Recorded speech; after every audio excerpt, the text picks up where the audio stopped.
Hi there, my friends. Brian King here again, calling once again from iPhone Central. I was having an email exchange with one of my clients, and one of the things that he said is something that I really think I needed to address more openly, because it's something that we often do to ourselves, and it's a tremendous injustice. What he said was that, I really have no room to complain because other people have it worse than I do. Well, that kind of thinking, that kind of statement is part of the good old-fashioned comparison game, which gets us into a lot of trouble when we start comparing ourselves, our own lives, to other people. And in my experience, the comparison game is good for two things. One, it makes you ungrateful for your blessings. And two, it makes you feel guilty for feeling sad about your own problems.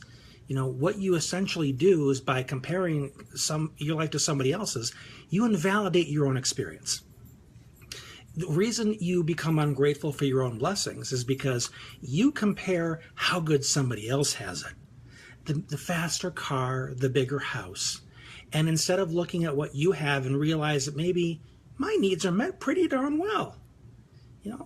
If you didn't compare, you'd have more time to say, man, I'm glad I have food in my stomach. Man, I'm glad my family's healthy. Man, I'm glad my bills are paid. Yeah, I didn't go to the beach 3 times this year, but who cares? My needs are met. I'm happy. It's when you're compelled to compare yourself to other people that you start getting caught up in that not good enough conversation. Maybe my house isn't good enough. Maybe it should be bigger. Maybe I should have more stuff.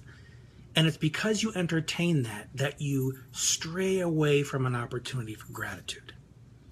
And when you say, oh, somebody else has it worse, yeah, a tree fell and broke my gutter, but somebody else's house was wiped out by a tornado, which is tragic in itself. But that doesn't mean you have any less reason to feel upset about what happened to you.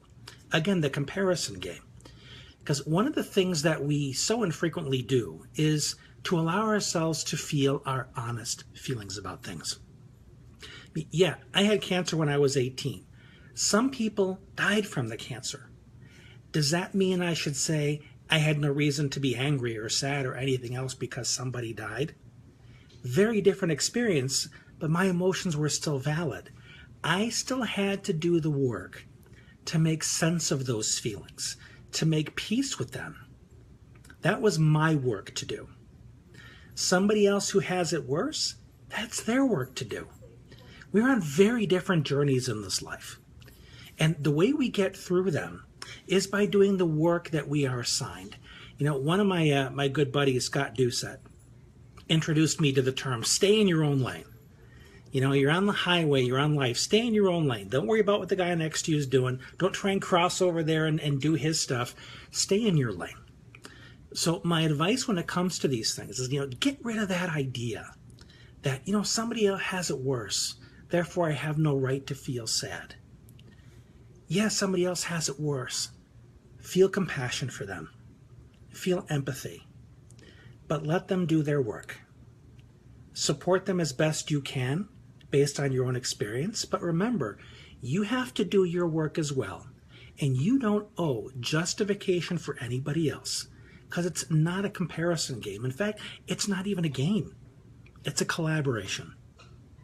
And one in which we have the opportunity to do the work that is given to us so that we can become better human beings and then pay forward the wisdom that comes from that experience.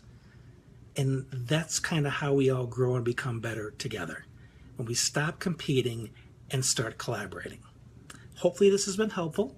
You can always find more of these. I make a point of saving all these to my website, brianraymondking.com. And if there are others you believe can benefit from this, feel free to share the message. Thanks for stopping by. Hey there, Ellie. I continue to be extremely proud of you. Ellie's like a second cousin. I'm a big fan. We're going to see her on Broadway someday. So take care, everybody, and I'll be talking to you again soon.